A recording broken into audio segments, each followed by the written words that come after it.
The doorbell rang 3 times in sharp succession, each chime cutting through the morning silence like a blade. Marcus Chen froze mid-sip of his espresso, the expensive Italian coffee turning bitter on his tongue. Through the floor-to-ceiling windows of his penthouse apartment, he could see the Seattle skyline bathed in golden morning light, but something about those deliberate, authoritative rings made his stomach clench with unease. Before we jump back in, tell us where you're tuning in from, and if this story touches you, make sure you're subscribed, because tomorrow, I've saved something extra special for you. He wasn't expecting anyone. His personal trainer wasn't due until noon, his housekeeper came on Wednesdays, and his girlfriend Elena was in Paris for Fashion Week, spending what she believed was his rightfully earned fortune on designer gowns and champagne lunches at the Ritz. The doorbell rang again, this time accompanied by a firm knock that echoed through his marble foyer.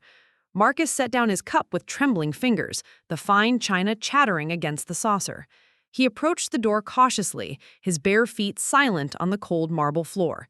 Through the peephole, he saw 3 figures in dark suits standing with the patience of people who were accustomed to being let in. The woman in the center held a leather briefcase and wore an expression that suggested she was not here for pleasantries. Her companions flanked her like sentries, their posture rigid and professional. Marcus had seen enough legal dramas to recognize attorneys when he saw them, and these 3 looked like they meant business. His heart hammered against his ribs as memories flashed through his mind like a slideshow of guilt. The forged documents, the falsified medical records, the cremation certificate that had never existed, the phone calls to distant relatives, his voice thick with manufactured grief as he explained how his younger brother had died alone in a climbing accident in Nepal, how there had been no body to recover, how devastated he was to have lost his only sibling. The knock came again, harder this time, and Marcus knew with crystalline certainty that his carefully constructed lie was about to crumble around him. 8 weeks earlier, Daniel Chen was living his best life in the mountains of Colorado, completely unaware that his existence had been officially terminated.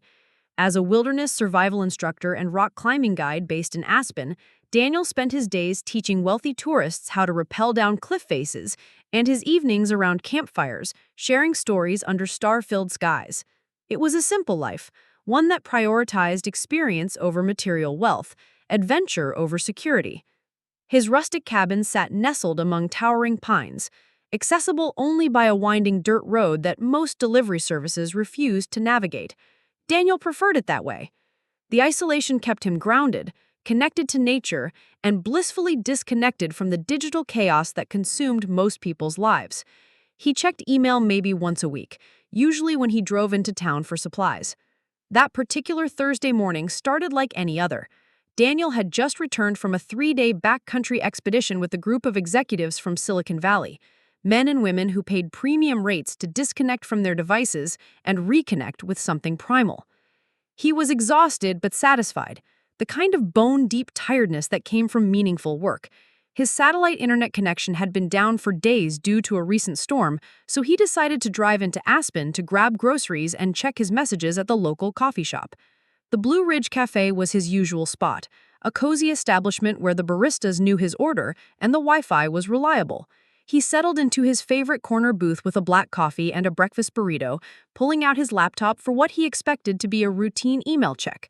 The inbox loaded slowly, revealing the usual mix of booking inquiries, equipment supplier notifications, and newsletters from outdoor gear companies. But as Daniel scrolled through the messages, something caught his attention. There were dozens of emails with subject lines that made his blood run cold. "So sorry for your loss, Marcus. Condolences on Daniel's passing. Thinking of you during this difficult time. Memorial fund for Daniel Chen." Daniel's hands trembled as he clicked on the first message. It was from his high school friend, Jake Morrison, addressed to his brother, Marcus. "Marcus, I just heard the devastating news about Daniel. I can't believe he's gone. That climbing accident in Nepal sounds absolutely tragic. I know you two weren't always close, but losing a brother has to be incredibly painful. I've made a donation to the memorial fund you set up in his honor. Daniel was always such a free spirit, and it's fitting that his legacy will help other young adventurers pursue their dreams safely. Please let me know if there's anything I can do for you during this difficult time." Daniel read the message 3 times, each word hitting him like a physical blow. Nepal. Climbing accident. Memorial fund. The coffee shop around him seemed to fade away as the reality of what he was reading sank in. According to this email, Daniel Chen had died in a mountaineering accident 3 weeks ago, and his brother Marcus was collecting donations in his memory. His fingers flew across the keyboard, opening message after message. College friends, former co-workers, distant relatives, all expressing their condolences to Marcus for the tragic loss of his adventurous younger brother. The details were consistent across all the messages. Daniel had been attempting to summit a remote peak in the Himalayas when an avalanche struck. His body was never recovered. Marcus was devastated, but trying to honor his brother's memory through charitable work. The breakfast burrito sat forgotten on the table, growing cold, as Daniel dove deeper into the digital evidence of his own demise. His hands shook so violently he could barely control the mouse as he navigated to social media platforms. His own Facebook profile had been memorialized, with friends leaving heartfelt messages on his timeline about memories they shared and how much they would miss his infectious laugh and zest for life. Marcus had posted a lengthy tribute just days earlier, complete with childhood photos of the two brothers and a video montage of Daniel's climbing adventures. The post had hundreds of comments and shares, with people praising Marcus for his strength in the face of such a devastating loss. The hypocrisy was breathtaking.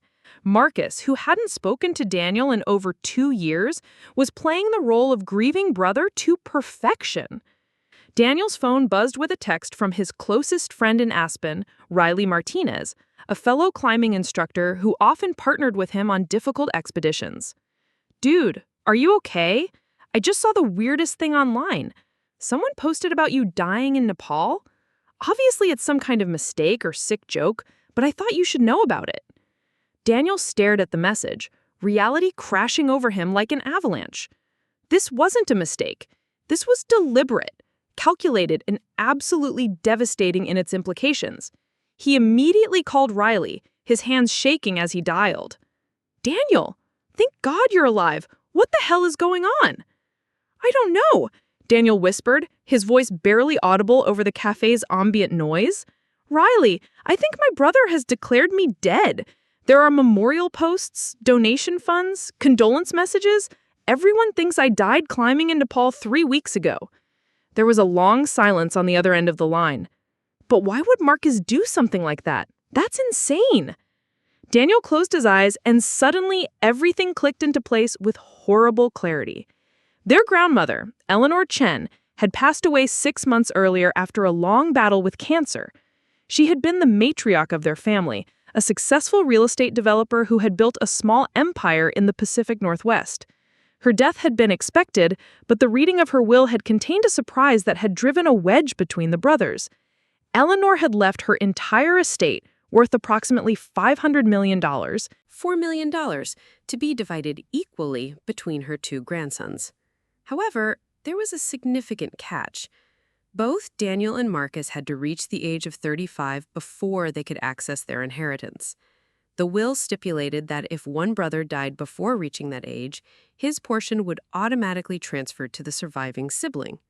Marcus had turned 35 just 2 months ago. Daniel wouldn't reach that milestone for another 3 years. The inheritance, Daniel breathed into the phone, the pieces falling into place. "Riley, Marcus just became eligible for his share of my grandmother's estate. If I'm dead, he gets everything." $4 million, Riley said quietly. "That's enough to kill for, metaphorically speaking. Or literally in this case," Daniel replied grimly. "Except he didn't actually kill me. He just erased me." Daniel spent the next hour at the cafe, methodically documenting everything he could find about his supposed death. Marcus had been thorough, almost professional in his execution of the lie. He had created a detailed backstory about Daniel's final expedition, complete with fake permits, fabricated communication with a climbing company in Kathmandu, and even forged documentation from the Nepalese government regarding the avalanche and the unsuccessful search and rescue operation. The memorial fund that Marcus had established was particularly galling. Presented as a charitable organization to help young climbers pursue their dreams safely, it had already collected over $15,000 in donations from well-meaning friends and family members. Marcus was literally profiting from Daniel's fake death while playing the role of the devoted brother honoring his sibling's memory. Daniel's phone rang, startling him from his research. The caller ID showed his ex-girlfriend, Amy Zhao, someone he hadn't spoken to in over a year. Daniel? Oh my God, is this really you? I just saw the news about Nepal, but this is your number calling me back. I don't understand what's happening. Amy, I'm alive. I'm in Colorado, and I'm very much not dead. Someone has been spreading lies about me, and I'm trying to figure out how to handle it. Who would do something like that? That's psychotic. Daniel hesitated, then decided that the truth was the only way forward. My brother Marcus. He's claiming I died so he can inherit money that was supposed to be split between us. The silence that followed was heavy with disbelief. Your own brother? Daniel, that's not just fraud. I don't even know what to call that. Can you prove you're alive? Can you stop this? I'm working on it, though he had no idea where to start. How do you prove you exist when everyone believes you're dead? How do you expose a lie so elaborate and convincing that it had fooled dozens of people who knew you personally? Over the next several hours, Daniel made a series of phone calls to friends and family members, each conversation more surreal than the last.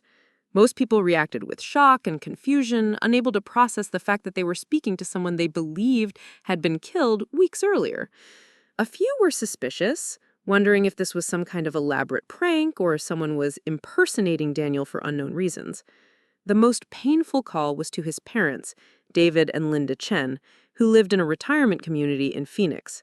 His mother answered on the second ring, and her sharp intake of breath when she heard his voice was audible through the phone.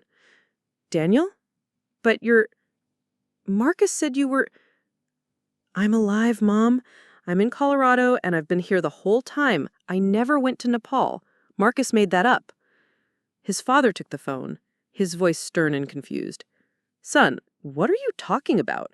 Marcus showed us the death certificate, the climbing permits, the communication with the rescue team. We've been mourning you for 3 weeks. Dad, I'm telling you, I never left Colorado. Marcus fabricated everything. He's trying to steal my inheritance by convincing everyone I'm dead. Preparing and narrating this story took us a lot of time, so if you are enjoying it, subscribe to our channel. It means a lot to us. Now back to the story. Came back on the line, shaky and uncertain. Daniel, if you're really alive, why didn't you call us? Why did we have to find out about your supposed death from Marcus? We haven't heard from you in months. The accusation stung because it contained a grain of truth. Daniel had been distant from his family for the past year, caught up in his own life and adventures. He called sporadically, usually during holidays or family birthdays, but he wasn't the type to check in regularly. His parents had grown accustomed to his long silences, which had made Marcus's story more believable. I know I should have called more often, but that doesn't give Marcus the right to declare me dead. Mom, I need you to listen to me. I'm going to prove that this is all a lie, but I need to know if you've seen any legal documents about the inheritance. Another pause, then his father's voice. Marcus said the lawyers needed death certificates and medical examiner reports to transfer your portion of the inheritance. He handled everything because we were too grief-stricken to deal with the paperwork. The money was transferred to his account last week. Daniel felt like he'd been punched in the stomach.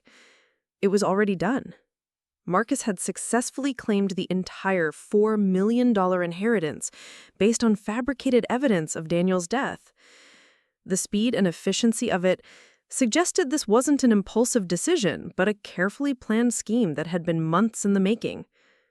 I'm driving to Seattle. I'm going to confront Marcus and demand he confess to what he's done. Daniel, please be careful, his mother pleaded.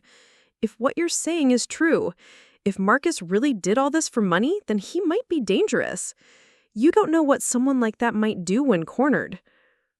After ending the call with his parents, Daniel sat in the parking lot of the Blue Ridge Cafe, staring at the mountains that had been his sanctuary for the past 5 years.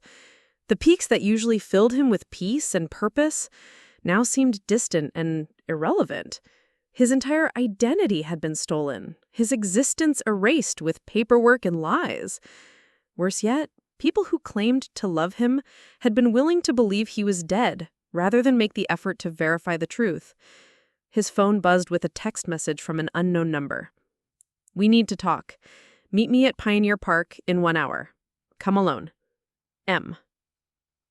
Marcus. Somehow his brother had discovered that Daniel was alive and asking questions. The text felt ominous, like a threat disguised as a request for conversation. Daniel's hands trembled as he typed back. "How did you find out I was making calls?" The response came immediately. "Amy called me. She was confused about whether you were really dead. We need to discuss the situation before it gets out of hand." Daniel stared at the message, anger and betrayal warring in his chest. Amy had called Marcus instead of trusting Daniel's explanation. Even his ex-girlfriend, someone who had once claimed to love him, had found it more believable that he was an imposter than that Marcus was a fraud.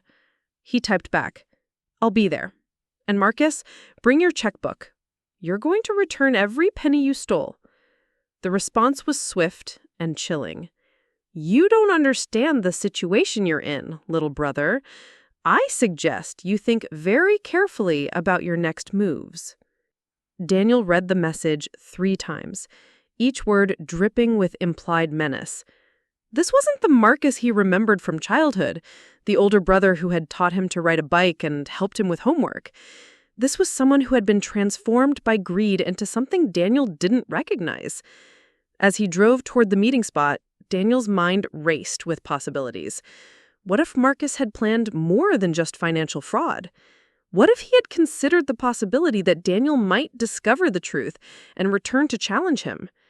The inheritance scheme was already a federal crime. But how far was Marcus willing to go to protect his ill-gotten fortune? Pioneer Park was nearly empty when Daniel arrived. Just a few dog walkers and joggers enjoying the late afternoon sunshine. Spotted Marcus immediately, sitting alone on a bench near the playground, wearing an expensive suit that probably cost more than Daniel made in a month as a climbing instructor. His older brother looked different somehow, harder. The easy smile and casual demeanor Daniel remembered had been replaced by something colder and more calculating. Marcus stood as Daniel approached, his movements careful and measured. "You always were harder to kill than a cockroach," he said, his voice carrying a tone that was supposed to sound joking but missed the mark entirely. "Kill?" Daniel stopped walking, suddenly aware of how isolated this section of the park was. "Is that what this is about, Marcus? Are you disappointed that your fake death didn't become a real one?" "Relax, drama queen. It's just an expression." Marcus gestured to the bench. "Sit down. We need to figure out how to handle this situation." Daniel remained standing, every instinct screaming at him to stay mobile, stay ready to run. "Handle what situation? You mean the situation where you committed fraud, theft, and identity manipulation to steal my inheritance?" Marcus's facade of calm began to crack. "Your inheritance? Daniel, let's be honest about what you would have done with that money. You would have blown it on climbing gear and adventure trips, maybe bought some remote cabin where you could play mountain man forever. I'm actually using the money productively, investing in real estate, building something lasting." "That wasn't your choice to make," Daniel shot back. "Grandmother left that money to both of us with specific conditions. You don't get to decide I'm irresponsible and erase me from existence." "Look around you, Danny." Marcus spread his arms wide, encompassing the park and the modest city beyond. "You've been living in the wilderness for 5 years, barely making enough money to survive. No stable relationships, no long-term plans. Mom and Dad haven't heard from you in months. When I told people you died climbing some remote mountain, nobody was surprised. If anything, they were impressed you lasted as long as you did." The cruelty of the words hit Daniel like a physical blow. So you thought you'd help fate along by making it official? I thought I'd prevent $4 million from being wasted on your Peter Pan fantasy. Marcus's voice grew harder, more aggressive. Do you have any idea what I've accomplished with that money in just 2 months? I've purchased 3 investment properties, started a development company, created jobs for dozens of people. I've turned grandmother's static inheritance into something dynamic and growing. You've turned it into something stolen, Daniel corrected, and now you're going to return it or I'm going to the police. Marcus laughed, but there was no humor in it. With what evidence? Daniel, think this through. I have death certificates, medical reports, climbing permits, communication records with Nepalese authorities. I have documented proof that you died 3 weeks ago. You have what? Your word against a mountain of official documentation? Daniel felt the ground shifting beneath him as he realized the true scope of his brother's planning. Those documents are forgeries. Prove it. Call the Nepalese government and ask them to investigate a climbing accident that killed an American citizen 3 weeks ago. See how far that gets you. Call the medical examiner's office that issued your death certificate and tell them you're not actually dead. Listen to them laugh at you. The casual confidence in Marcus's voice was more terrifying than any threat. He wasn't just admitting to fraud. He was explaining why Daniel could never prove it. The documentation was too thorough, too professional, too convincing for anyone to question without extensive investigation that could take months or years. You're insane, Daniel whispered. You can't just erase someone's existence and expect to get away with it. I already have gotten away with it, Marcus replied matter-of-factly. The inheritance has been transferred. The legal proceedings are complete, and everyone who matters believes you're dead. The question now is what happens next. Daniel studied his brother's face, looking for any trace of the person he once knew. What are you suggesting? Marcus leaned forward, his voice dropping to a conspirative whisper. You disappear again. For real this time. I'll give you $50,000 cash. And you vanish. Change your name, start over somewhere far from here, and never contact our family or friends again. In exchange, you stay dead officially. And nobody ever has to know about this conversation. 50,000? Out of 4 million that rightfully belongs to me? 50,000 that could keep you comfortable for years if you live the way you prefer to live, Marcus countered. Remote cabin, simple lifestyle, cash transactions, off the grid. It's more money than you've ever had at one time. And it's tax-free, since officially, you don't exist anymore. Daniel stared at his brother in disbelief. You're offering to pay me to stay dead? I'm offering to pay you to accept reality. Daniel, even if you could prove that the documents are fake, what then? You expose me as a fraud, I go to prison, the inheritance gets tied up in legal proceedings for years while lawyers get rich off our grandmother's estate. Meanwhile, you become the brother who destroyed his family over money, and mom and dad spend their golden years visiting their eldest son in federal prison. The manipulation was masterful, Daniel had to admit. Marcus was positioning himself as the victim, the responsible brother who was trying to protect the family from scandal and heartbreak. He was making Daniel's pursuit of justice seem selfish and destructive. There's another option, Daniel said quietly. You confess, return the money, and we pretend this conversation never happened.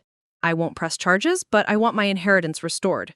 Marcus stood up, straightening his expensive suit jacket. That's not going to happen, little brother. You have 48 hours to decide whether you want the 50,000 or whether you want to try fighting a battle you can't win. After that, the offer expires, and you'll discover just how thoroughly dead you really are. The threat was unmistakable now, hanging in the air between them like smoke. Daniel watched his brother walk away, moving with the confidence of someone who believed he held all the cards. But as Marcus's figure disappeared into the parking lot, Daniel felt something shift inside him. The shock and hurt were crystallizing into something harder and more determined. His brother had made one crucial mistake in his planning.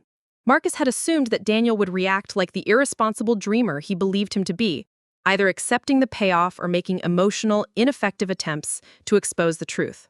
But 5 years of wilderness survival had taught him patience, strategy, and the importance of careful planning when facing seemingly impossible odds.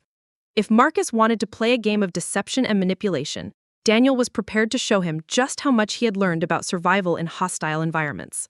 The mountain had taught him that the most dangerous predators were often the ones that appeared most confident, and that sometimes the best strategy was to let your opponent believe they had won while you prepared your real attack. Daniel drove back to his cabin that evening with a plan forming in his mind. He had 48 hours before Marcus's offer expired, but he had no intention of waiting that long. If his brother wanted to play with forged documents and legal manipulation, Daniel would give him an opponent he wasn't expecting. Someone who understood that the most effective way to expose a lie was to document the truth so thoroughly that the deception became impossible to maintain. The next morning, Daniel began what would become the most important expedition of his life, not up a mountain, but down into the dark valley of his brother's deception. He armed himself not with climbing gear and survival equipment, but with cameras, recording devices, and a determination to document Marcus's lie in such detail that truth would ultimately prevail. Gather evidence that would be impossible to deny or discredit.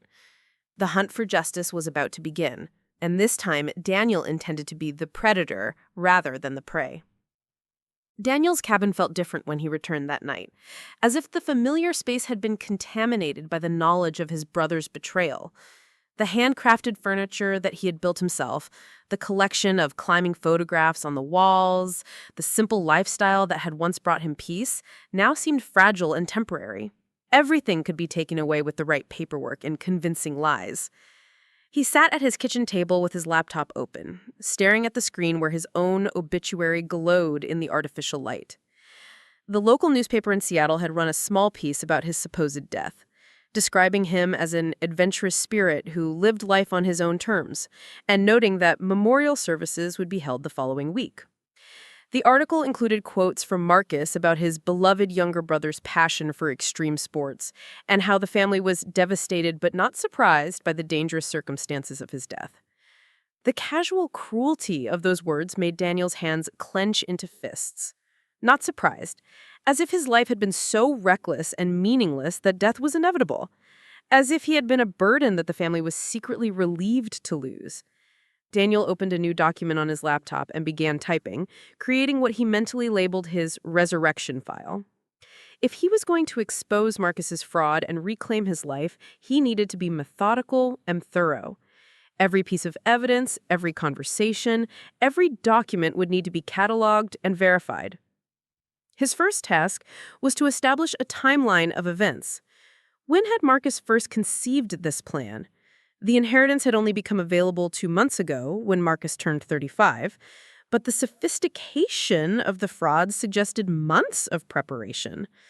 Daniel scrolled through old emails and social media posts, looking for any hints that his brother had been planning this deception. What he found was disturbing in its subtlety. 6 months ago, around the time their grandmother had died, Marcus had begun posting nostalgic content about their childhood together. Photos of family vacations, stories about Daniel's wild adventures, comments about how much he worried about his younger brother's dangerous lifestyle. At the time, Daniel had thought it was sweet, a sign that Marcus was processing their grandmother's death by reminiscing about family bonds. Now, he could see it for what it really was, establishing a narrative. Marcus had been building a public record of being the concerned older brother, someone who loved Daniel but feared for his safety. When the death announcement came, people already had a framework for understanding it as tragic but not entirely unexpected. Daniel found a post from 4 months ago that made his stomach turn. Marcus had shared a news article about a climbing accident in Alaska, commenting, "Stories like this terrify me. My brother Daniel is always pushing limits, always chasing the next adventure. I live in constant fear that I'll get a call like this someday. I wish I could convince him to be more careful, but he's always marched to his own dream." The post had received dozens of sympathetic comments, with friends and family members expressing similar concerns about Daniel's lifestyle. Marcus had been planting seeds, creating a community of people who were already worried about Daniel's safety. When the fake death announcement came, these same people felt vindicated in their concerns rather than skeptical about the circumstances. Daniel screenshot every post, every comment, every piece of digital evidence that showed Marcus's methodical preparation. But he knew that establishing motive and premeditation wouldn't be enough. He needed to prove that the documents Marcus had used were forgeries, and that meant investigating the supposed accident in Nepal. The next morning, Daniel drove to the Colorado State University Library in Fort Collins, where he could access international databases and make long-distance calls without worrying about his satellite internet connection. He had done enough international climbing to know how permits and documentation worked in various countries, and something about Marcus's story didn't add up. Daniel began by researching the specific mountain where he had supposedly died. According to Marcus's story, Daniel had been attempting to summit Cholatse, a technically challenging peak in the Everest region.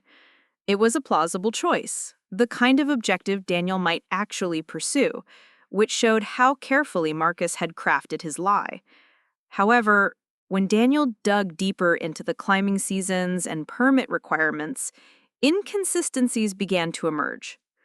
The supposed date of his death was during Nepal's monsoon season, when climbing permits for major peaks were typically not issued due to dangerous weather conditions.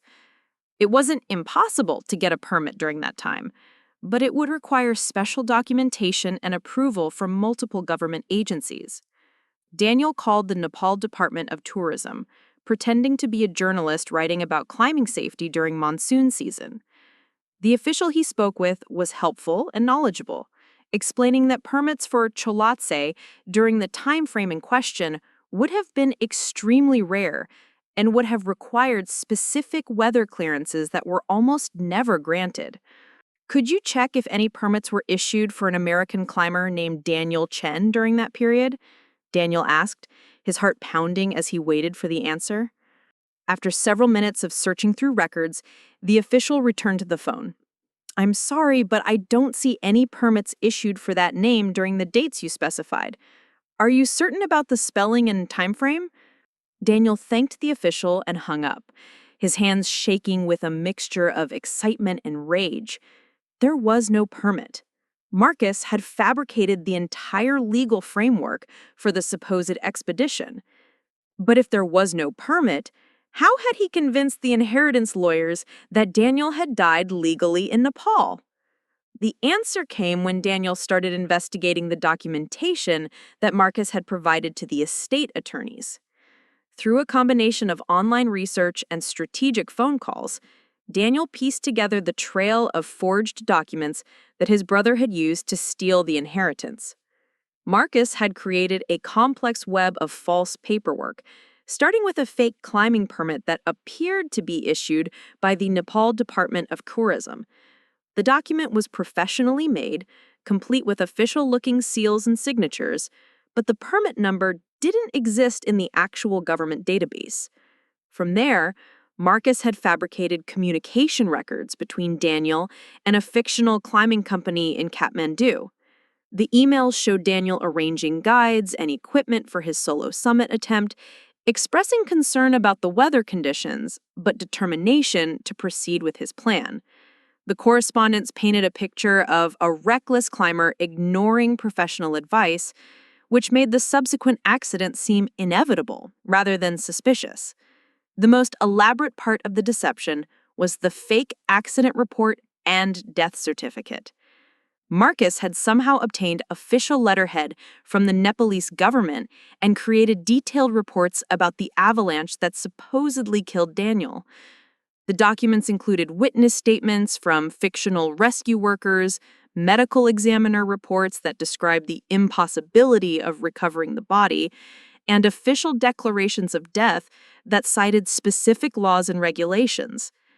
Daniel printed out copies of all these documents from the estate lawyer's website, where they had been uploaded as supporting evidence for the inheritance transfer.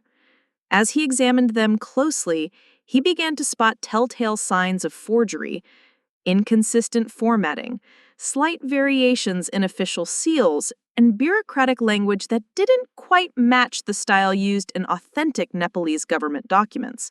Different challenges. Daniel needed expert analysis and official verification from multiple sources to build a case that would hold up under legal scrutiny. His next step was to contact Dr. Patricia Williams, a forensic document examiner in Denver who specialized in international fraud cases. Daniel had found her through online research, and her credentials were impressive. Former FBI analyst, expert witness in dozens of high-profile cases, and author of several papers on detecting sophisticated forgeries. Dr. Williams agreed to meet with Daniel at her office the following day. When he arrived, she was exactly what he had expected: sharp-eyed, methodical, and skeptical. Her office was filled with high-powered microscopes, computer monitors displaying document analysis software, and filing cabinets that probably contained evidence from hundreds of fraud investigations. "Mr. Chen, I have to say, your case is unusual," Dr. Williams began after Daniel had explained his situation. "Family members falsifying death certificates for inheritance fraud is more common than people think, but the international component adds layers of complexity." Daniel handed her copies of all the documents Marcus had submitted to the estate lawyers. "I know these are fake, but I need someone with your expertise to prove it definitively." Dr. Williams spread the documents across her examination table, pulling on white gloves before handling them. "The first thing I notice is the paper quality. Authentic Nepalese government documents are printed on specific types of paper with particular watermarks. These appear to be printed on standard office paper with no security features." She moved to a high-powered microscope and began examining the official seals. These seals show signs of digital manipulation. The resolution is inconsistent, and there are compression artifacts that suggest they were copied from other documents and pasted into these forms. Over the next 2 hours, Dr. Williams methodically dismantled each piece of Marcus's fabricated evidence. The signatures were traced from authentic documents found online. The permit numbers followed incorrect formatting for the supposed time period. The bureaucratic language contained phrases and terminology that weren't used by the actual Nepalese government agencies. "Mr. Chen, these documents are sophisticated fakes, but they're still fakes," Dr. Williams concluded. "Whoever created these knew enough about Nepalese bureaucracy to make them convincing to someone who didn't look too closely, but they made several critical errors that expose them as forgeries." "Will your analysis hold up in court?" Daniel asked. "Absolutely. I can provide expert testimony that will definitively prove these documents are fraudulent. However, I should warn you that proving the documents are fake is only part of your challenge. You'll still need to prove that your brother created them and used them to defraud the estate." Daniel nodded grimly. He had suspected that exposing Marcus would require more than just proving the documents were forged. He needed to trace the creation of the forgeries back to his brother and establish a clear chain of evidence that would convince both prosecutors and a jury. "I don't want to destroy his life," Daniel said, surprising himself with the admission. "I just want my inheritance back and my legal existence restored." Martinez leaned back in her chair, studying Daniel with calculating eyes. "That's admirable, but you may not have a choice about how far this goes once we start legal proceedings. The state will likely prosecute regardless of your wishes, especially given the sophistication of the fraud and the international component. What are my options? We could try to approach your brother's attorney first, present the evidence we have, and see if he's willing to settle out of court. If he returns the inheritance and makes a public confession, we might be able to keep this from becoming a criminal case. But honestly, given the elaborate nature of his scheme, I doubt he'll cooperate voluntarily." Daniel spent the rest of the afternoon in Martinez's office, going over legal strategies and potential timelines. The process would be expensive and time-consuming, potentially taking months or years to fully resolve. But Martinez was confident that they had enough evidence to win, both in civil court for the return of the inheritance and in criminal court if prosecutors decided to press charges. As Daniel drove back toward his cabin that evening, he felt a strange mixture of exhaustion and determination. The past week had transformed him from a simple climbing instructor into someone navigating complex legal terrain. But the challenge was oddly familiar. Like planning a difficult mountain expedition, success required careful preparation, reliable equipment, and the mental fortitude to continue when the conditions became dangerous. His phone rang as he pulled into his driveway. The caller ID showed his brother's name, and Daniel hesitated before answering. He had been avoiding Marcus since their confrontation in the park, but eventually they would need to communicate again. "Hello? Marcus?" Daniel, we need to talk. My attorney says you've been making inquiries about Nepalese climbing permits and hiring document examiners. What exactly do you think you're accomplishing? The casual mention of attorneys and surveillance sent a chill down Daniel's spine. You've been watching me? I've been protecting my interests, which I suggest you consider doing as well. Daniel, you're playing a game you don't understand against an opponent who's better equipped than you are. Walk away now, take the $50,000, and spare yourself a lot of pain. What kind of pain? Daniel asked, though he wasn't sure he wanted to hear the answer. The kind that comes from challenging powerful people with nothing but hope and righteous indignation. Do you really think your climbing instructor's salary is going to fund a legal battle against someone who has $4 million and connections throughout the Seattle business community? Daniel closed his eyes, recognizing the truth in his brother's words. Legal battles were expensive, and Marcus now had access to resources that Daniel couldn't match. But something about his brother's tone suggested desperation beneath the confident threats. Marcus, why don't you just return the money? We could split it the way grandmother intended, avoid all this legal mess, and try to rebuild our relationship. The laugh that came through the phone was bitter and humorless. Rebuild our relationship? Daniel, we never had a relationship. You were the golden child, the free spirit, the one who got to follow his dreams while I was expected to be responsible and practical. Do you have any idea what it's like to be the boring older brother of someone everyone describes as adventurous and inspiring?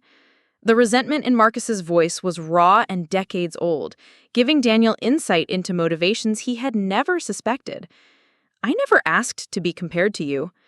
No, but you enjoyed the benefits of being seen as the interesting one, while I did all the heavy lifting. Who do you think took care of grandmother during her illness? Who handled her medical appointments and financial affairs? Who made sure she was comfortable and cared for? You were off playing in the mountains. Daniel felt the accusation like a physical blow because it contained undeniable truth. He had been largely absent during their grandmother's final months, visiting occasionally but leaving the day-to-day responsibilities to Marcus. He had justified it by telling himself that his brother was better suited to handle practical matters. But now he could see how that had looked from Marcus's perspective. You're right, Daniel admitted. I should have been more involved. But that doesn't justify what you've done. Doesn't it? I earned that money through months of caregiving and sacrifice while you sent postcards from exotic locations. The only reason grandmother's will split the inheritance equally was because she felt guilty about expecting more from me than from you. She knew I was the responsible one, but she didn't want to be seen as playing favorites. The conversation was revealing layers of family dysfunction that Daniel had never fully understood. Marcus's resentment wasn't just about money. It was about a lifetime of feeling overlooked and undervalued, while his younger brother received praise for the very qualities that made him unreliable as a son and grandson. Marcus, even if all of that is true, declaring me dead was wrong. There had to be other ways to handle your feelings about the inheritance. Was it wrong? Daniel, answer me honestly. What would you have done with $2 million? Would you have used it responsibly, invested it, built something lasting, or would you have blown it on climbing expeditions and adventure travel, living off the principal until it was gone? Daniel opened his mouth to defend himself, but found that he couldn't formulate a convincing argument. The truth was that he probably would have used the money to fund a more comfortable version of his current lifestyle, which wouldn't have been irresponsible, but also wouldn't have been the kind of wealth building that Marcus was describing. It doesn't matter what I would have done, Daniel said finally. It was my choice to make. And it was my choice to make sure the money didn't get wasted. Daniel, I'm offering you one last opportunity to walk away from this with something substantial. $50,000 is more than you've probably saved in your entire adult life. Take it, disappear again, and let the family move on from this tragedy. Daniel felt the weight of his brother's offer and the implicit threat beneath it. Marcus had resources, connections, and a sophisticated understanding of legal manipulation that Daniel couldn't match. Fighting him would be expensive, time-consuming, and far from guaranteed to succeed. The smart move, the practical move, would be to take the money and disappear. But as Daniel sat in his truck looking at the cabin he had built with his own hands, surrounded by mountains that had taught him the value of perseverance in the face of seemingly impossible challenges, he realized that some battles were worth fighting regardless of the odds. Marcus, I'm not taking your blood money. I'm going to expose what you did, recover my inheritance, and make sure everyone knows who you really are." The silence on the other end of the line stretched for nearly a minute. When Marcus finally spoke, his voice had changed, becoming colder and more dangerous than Daniel had ever heard it. "Then you've made your choice, little brother. I hope you're prepared for the consequences." The line went dead, leaving Daniel alone in the growing darkness of the Colorado evening. As Daniel walked toward his cabin, Daniel couldn't shake the feeling that he had just crossed a line from which there would be no return. Marcus's final words hadn't sounded like a threat. They had sounded like a promise. That night, Daniel couldn't sleep. He lay in bed listening to the sounds of the forest, wondering if his brother's surveillance extended to his remote cabin. The isolation that once brought him peace now felt dangerous and exposed. If Marcus was willing to commit elaborate fraud for money, what else might he be willing to do to protect his secret? Daniel got up and began packing a bag with essential documents, cash, and basic supplies. Whether he was being paranoid or prudent, he couldn't stay in one place while Marcus had access to resources and connections that Daniel couldn't predict or counter. As he prepared to disappear into the wilderness that had been his sanctuary for 5 years, Daniel realized that his brother had been right about one thing. This was no longer just about money or inheritance. It had become a war for Daniel's very existence. And the battlefield would be determined by whoever was willing to fight the hardest and longest. The mountains had taught Daniel many lessons about survival, but the most important was that sometimes retreat wasn't surrender. It was preparation for the real battle ahead. As he loaded his truck with supplies and drove away from his cabin into the pre-dawn darkness, Daniel was already planning his next move in a game that had just become far more dangerous than either brother had originally intended. 3 weeks after disappearing into the wilderness, Daniel emerged from the mountains with a strategy that would have impressed any military tactician. He had spent those weeks not hiding, but preparing, using his knowledge of remote communication systems and off-grid survival to coordinate with his legal team while staying completely invisible to Marcus's surveillance network. During his absence, Rebecca Martinez had been busy building the legal framework for what she privately called the resurrection case. She had assembled a team of specialists, forensic accountants to trace the stolen inheritance, international law experts to handle the Nepal documentation fraud, and a private investigator with connections in both the Seattle business community and federal law enforcement agencies. Daniel's first stop after leaving the mountains was not his cabin or any location Marcus might expect, but a nondescript office building in downtown Denver, where Martinez had established a secure command center for their operation. The conference room looked like something from a spy thriller, with whiteboards covered in timelines and evidence photos, computers displaying financial records, and secure phone lines for international communication. "Daniel, you look like you've been living in a cave," Martinez said as he entered the room, noting his beard growth and weathered appearance. "Close enough," Daniel replied, setting down a backpack that contained 3 weeks' worth of additional evidence he had gathered during his mountain exile. "But I've been productive. I managed to make contact with actual climbing companies in Nepal, documented the real permit process, and most importantly, I found something that's going to destroy Marcus's entire story." Daniel pulled out a satellite phone and a folder thick with printed documents. "While I was up there, I had time to think about the timeline Marcus created for my supposed death. He claimed I died during an avalanche on a specific date, but I realized something crucial. There was no avalanche reported in that region during that time frame." Martinez leaned forward, immediately understanding the implications. No avalanche means no way you could have died the way he described. "Exactly. I contacted the International Center for Integrated Mountain Development in Nepal, the organization that monitors avalanche conditions throughout the Himalayas. They have detailed records of every significant avalanche in the region, including exact dates, locations, and impact assessments. According to their data, there were no avalanches anywhere near Cholatse during the week Marcus claimed I died."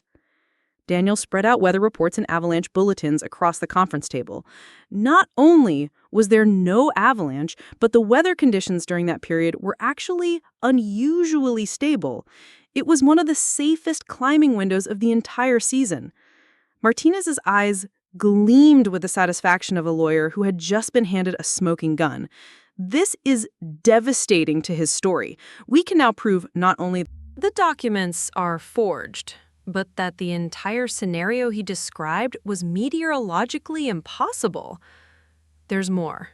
Daniel continued, pulling out additional documentation. I also managed to track down the real climbing company that Marcus claimed to have arranged my expedition through. They not only have no record of any American client named Daniel Chen, but they were actually closed for renovations during the entire period in question. Their permits were suspended, and they weren't operating any expeditions. The private investigator Martinez had hired, a former FBI agent named Tom Hendricks, whistled appreciatively. Your brother really didn't do his homework. He created a story that falls apart the moment anyone checks the basic facts. The question now, Martinez said, is how we use this information most effectively. We could go directly to the prosecutors and let them handle it as a criminal case, or we could approach Marcus first and see if he'll cooperate when faced with irrefutable evidence. Daniel had given this question considerable thought during his weeks in the mountains. I want to confront him directly first. Not just because he's my brother, but because I want to see his face when his perfect crime crumbles around him. He needs to understand exactly how thoroughly he's been exposed before the legal system takes over. Martinez nodded approvingly. From a strategic standpoint, that makes sense. If he confesses and cooperates voluntarily, it will save the state resources and potentially result in a more lenient sentence. But Daniel, you need to understand that once we reveal this evidence, there's no going back. Marcus will face serious federal charges regardless of whether he cooperates. Over the next several days, Martinez's team worked with federal prosecutors to coordinate the legal assault on Marcus's fraud. The case had attracted attention at the highest levels of law enforcement because of its international scope and the sophistication of the forged documents. The FBI's white-collar crime division wanted to use it as an example of how modern inheritance fraud had evolved beyond simple document manipulation. Meanwhile, Daniel prepared for what he knew would be the most difficult conversation of his life. Despite everything Marcus had done, they were still brothers, still connected by shared childhood memories and family history that couldn't be erased by greed and betrayal. But Daniel also understood that the person who had orchestrated this elaborate deception was not the brother he remembered, but someone who had been transformed by resentment and entitlement into something much darker. The confrontation was scheduled to take place on neutral ground, a private meeting room at a downtown Seattle hotel with Martinez and Hendricks present as witnesses, but Marcus unaware of their true purpose. As far as Marcus knew, Daniel had finally agreed to negotiate a settlement, possibly accepting the $50,000 buyout that had been offered weeks earlier. Daniel arrived at the hotel early, wanting to scope out the environment and ensure that everything was recorded properly. The meeting room was equipped with hidden cameras and audio recording equipment, all legally admissible since Washington was a one-party consent state for recordings. Martinez had coordinated with hotel security to ensure privacy and safety, though she doubted Marcus would resort to physical violence in such a public setting. When Marcus arrived, Daniel was struck by how much his brother had changed in just a few weeks. The confident businessman who had threatened him in Pioneer Park had been replaced by someone who looked haggard and stressed. Marcus's expensive suit couldn't hide the weight loss or the dark circles under his eyes, and his usually perfect grooming showed signs of neglect. "You look terrible," Daniel said as Marcus took a seat across from him in the conference room. "I haven't been sleeping well," Marcus admitted. "This whole situation has been eating at me. I keep thinking about grandmother and what she would say if she knew what was happening to our family." The mention of their grandmother hit Daniel unexpectedly hard. Eleanor Chan had been the glue that held their fractured family together, the one person who had treated both brothers equally and never played favorites. Her disappointment in what they had become would have been devastating to witness. "She would be heartbroken," Daniel said quietly. "She loved us both, and she wanted us to take care of each other after she was gone." Marcus ran his hands through his hair, a nervous gesture Daniel remembered from childhood. "That's what I've been trying to do, in my own way, taking care of the family, making sure the money didn't get wasted, building something stable for the future. By erasing me from existence? By making hard choices that you were never willing to make." Marcus's voice carried the familiar defensive tone that had characterized their arguments since childhood. Daniel, you disappeared after grandmother's funeral. You didn't help with the estate planning, didn't participate in family decisions, didn't even call to check on mom and dad. As far as practical purposes were concerned, you had already removed yourself from the family. Daniel felt the old patterns of their relationship reasserting themselves.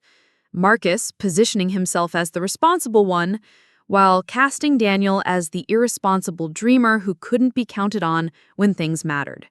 It was a dynamic that had defined their interactions for decades, but Daniel no longer felt compelled to accept that narrative. "You're right that I wasn't involved enough," Daniel acknowledged, "but that doesn't give you the right to steal my inheritance and fake my death. Marcus, what you did wasn't just illegal, it was evil. You turned my friends and family into mourners, made them grieve for someone who was still alive." "I gave them closure," Marcus countered. "A clean ending to a messy situation. Daniel died doing what he loved, chasing adventure in an exotic location. It's better than the alternative." "What alternative?"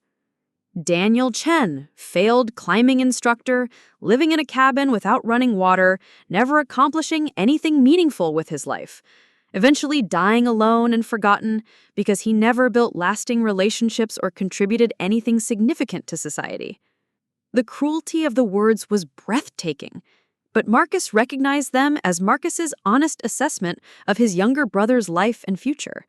In Marcus's worldview, Daniel was already a failure, and declaring him literally dead was simply making official what was already true metaphorically. "Is that really how you see me?"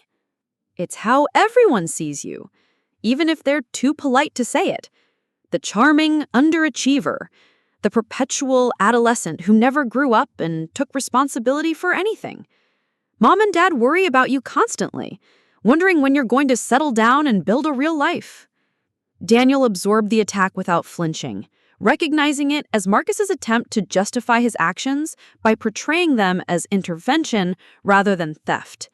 But Daniel had spent 3 weeks in the mountains thinking about his life and choices, and he had come to terms with who he was and what he valued. "You know what, Marcus? Maybe you're right about some of that. Maybe I am irresponsible and immature by conventional standards, but I'm also alive, and that gave me the right to make my own choices about how to live and what to do with my inheritance."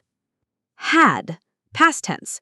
You had those rights until you abandoned them. Daniel smiled, and something about his expression made Marcus shift uncomfortably in his chair. "Actually, I still have those rights.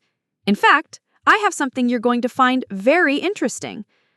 Daniel pulled out the folder containing the evidence he had gathered about the non-existent avalanche and the closed climbing company.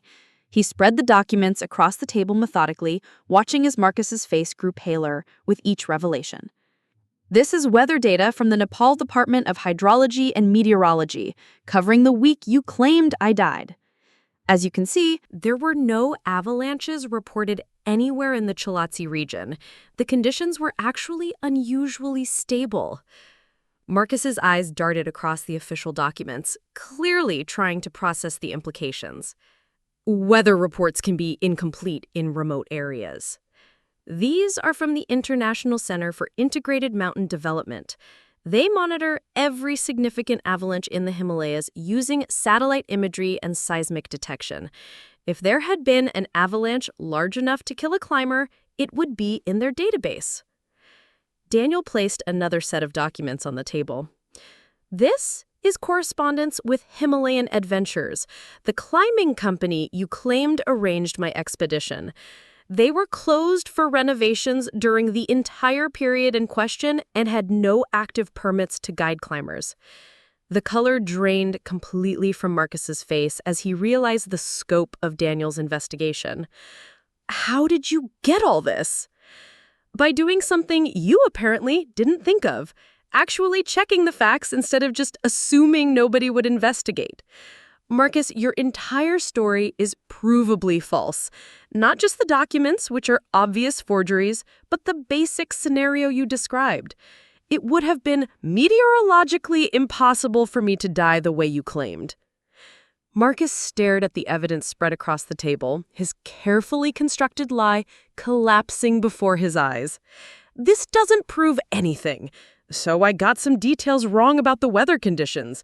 People can still die climbing mountains even when there's no avalanche. Except you specifically claimed an avalanche killed me. Your forged death certificate lists avalanche as the cause of death. Your fake rescue reports describe avalanche debris. Your entire story is built around an avalanche that never happened. Daniel leaned forward, pressing his advantage. Marcus, this isn't just inheritance fraud anymore. You've committed international forgery, created false government documents, and filed fraudulent reports with multiple agencies. The FBI is already involved because of the international scope of your crimes. The mention of federal law enforcement hit Marcus like a physical blow. The FBI? Wire fraud, mail fraud, forgery of government documents, inheritance theft, identity fraud. We're talking about decades in federal prison, Marcus. Your legal team hasn't told you how serious this is? Marcus's composure finally cracked completely. Daniel, please, we can work something out. I'll return the money, all of it. We can say there was a misunderstanding about the documentation, that I was grief-stricken and made mistakes in my haste to handle the estate. It's too late for that. The prosecutors have already reviewed the evidence.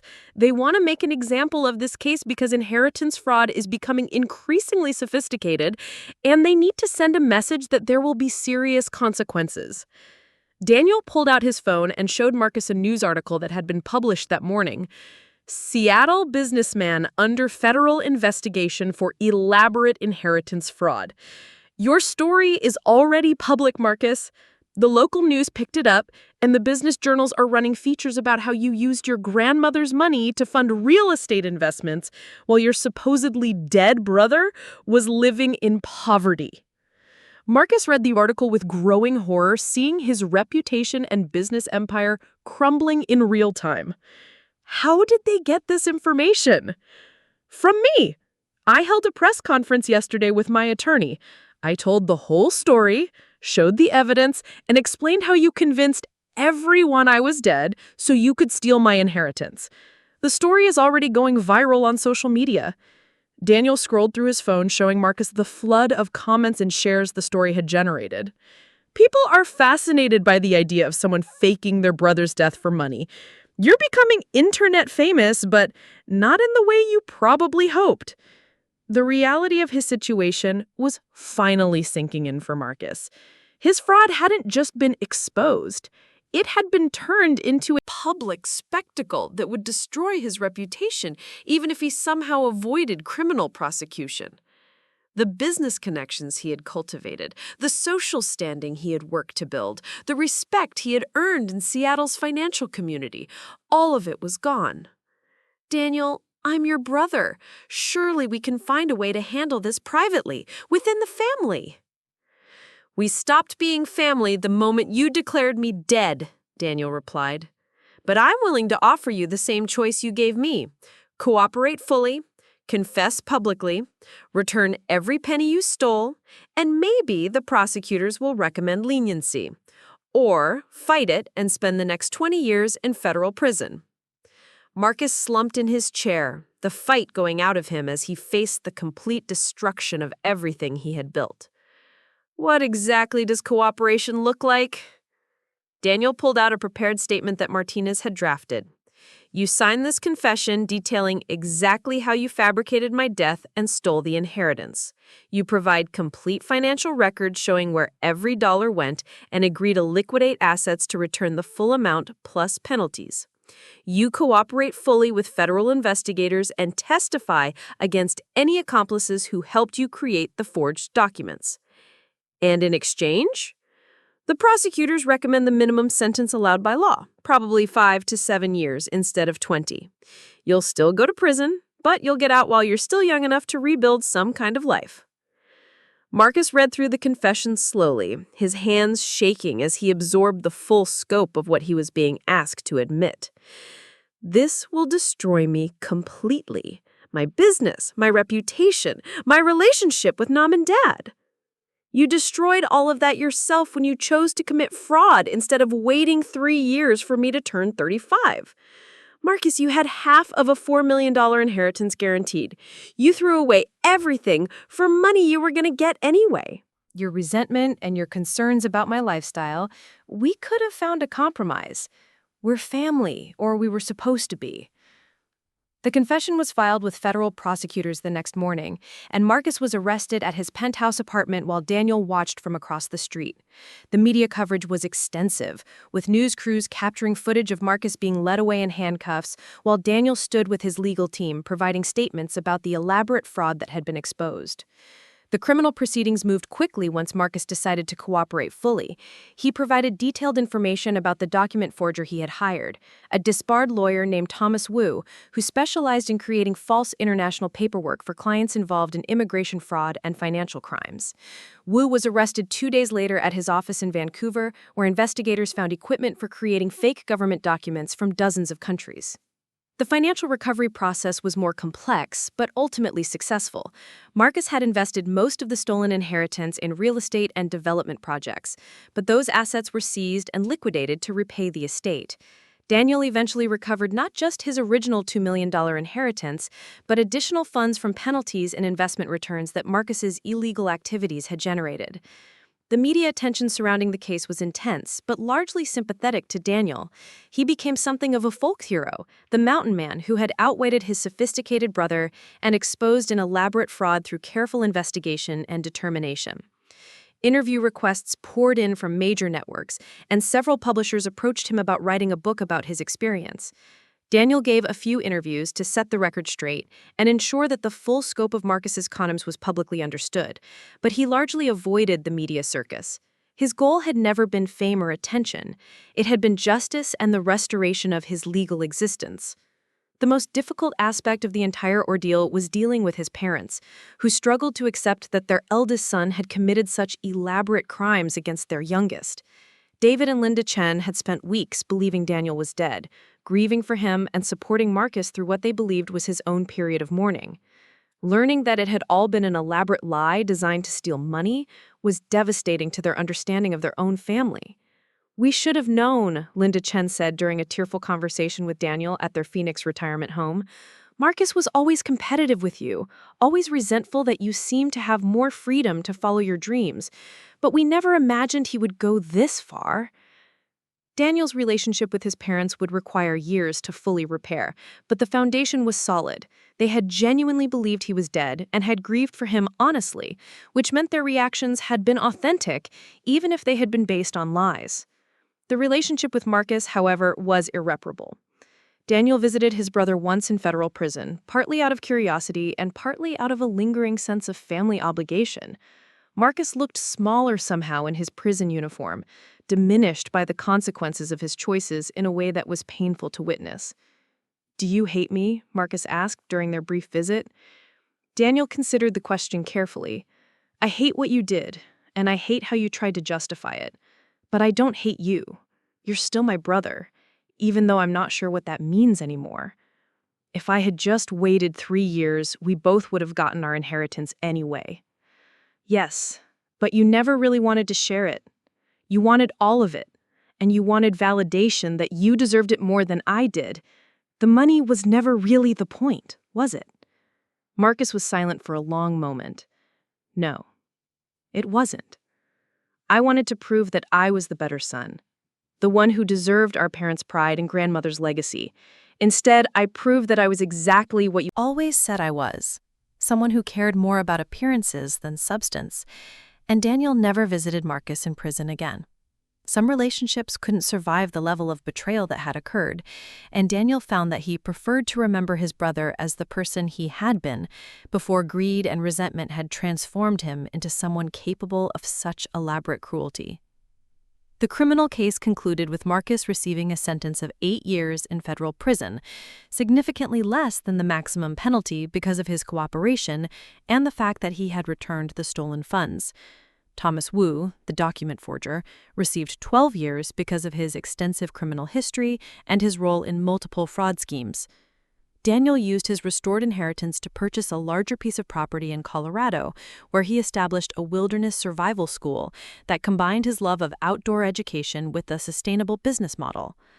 The school attracted students from around the world who wanted to learn genuine survival skills rather than participate in manufactured adventure tourism.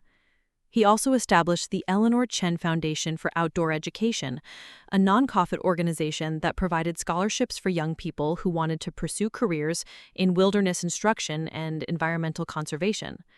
The foundation was his way of honoring his grandmother's memory while using the inheritance she had left him to make a positive impact on the world. 2 years after Marcus's conviction, Daniel received a letter from his brother expressing remorse and asking for forgiveness. Daniel read the letter several times but never responded. Some injuries went too deep for simple apologies to heal, and some trust, once broken, could never be fully repaired. Instead, Daniel focused on building the life he had always wanted, but had never had the resources to create properly. The inheritance gave him the financial security to pursue meaningful work without constantly worrying about basic survival, and the experience of fighting for his legal existence had taught him valuable lessons about persistence and strategic thinking. He never married or had children, but he built a community of students, fellow instructors, and outdoor enthusiasts who became his chosen family. The isolation that had once been a refuge became a gathering place for people who valued authenticity, challenge, and connection to the natural world.